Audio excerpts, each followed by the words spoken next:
algebra really, it's not complicated.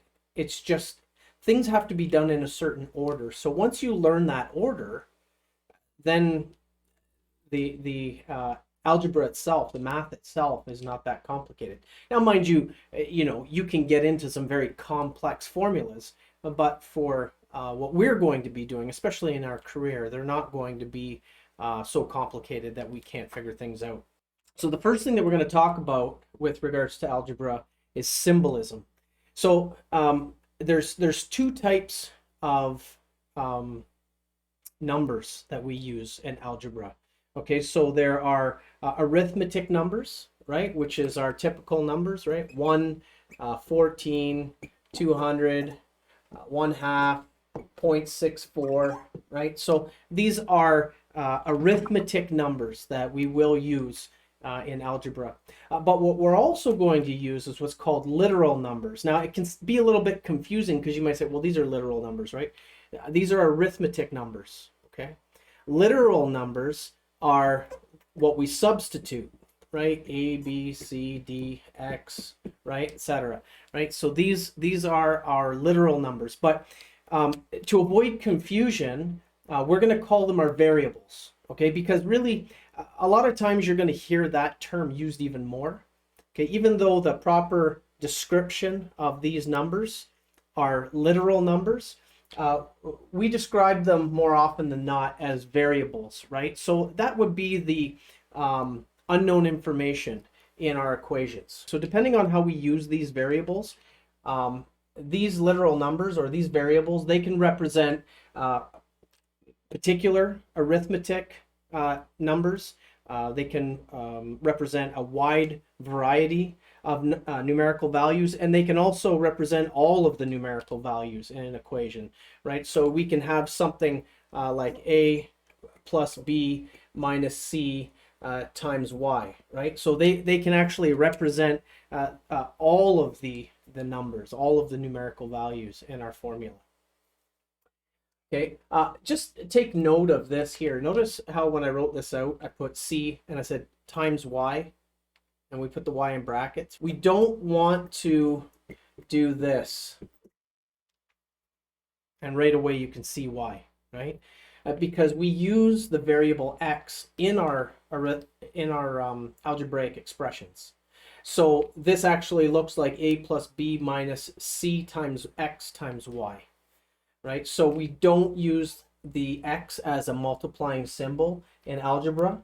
We just simply use brackets, right? If we want to multiply two numbers together, we put the one number in brackets. You can put them both in brackets if you want, right? All that means is C times Y. But as long as one of them is in brackets, we know that we need to multiply them. So everybody here is probably familiar to some degree what an algebraic expression looks like. So what about just a very, very simple example? Let's imagine that the length of this bar or this beam, if you're in construction, let's imagine that it is X long. Okay, it's X long. And I get an updated print, right? I get a revision on my print that says that this part needs to be 0.8 inches or 0.8 feet, depending on what our units are, longer from now on. Or for this particular item that we're building, this is the revision, right? We need to add 0.8 units to the length of this feature or this part. So it's possible that we work in a place, whether it's a factory, a machine shop, somewhere in industry, where this is actually a variable, right? This print is viable for 50 different projects. So depending on which project you're working on, the X has a different value, right? Possibly. Or it can be interchanged with something that's in a box down here, right? On this print, X equals whatever. But for a generic print, we might just get something like this, right? But on this particular print, for this part, for this customer, we need to add 0.8. Well, because this value, for whatever reason, we're not concerned about it, right? We just, when we need to know it, we'll get that information. But for the time being, if we need to express what the new length is, that new length is simply x plus 0.8. And that's it. That is as much as we can do to solve this problem, right? Because unless we know the value of x, then this expression is true, right? X plus 0.8 is the answer to what is the overall length of this part. So in algebra, we don't always have to have an arithmetic number to replace the variable, right? Sometimes it's not necessary. Sometimes that's not what we're trying to solve, okay? But this is just an example of you are able to answer a question or solve a problem where part of the answer is still a variable.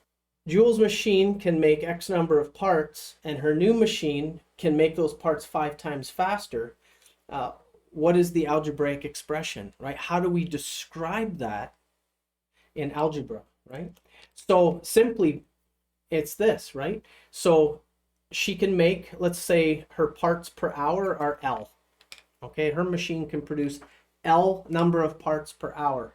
And her new machine can produce those parts 5 times faster, right? So unless we know the value of this variable, unless we know how many parts Jules' machine can make in an hour, then this is all we can describe, right? This is the answer to that algebraic problem.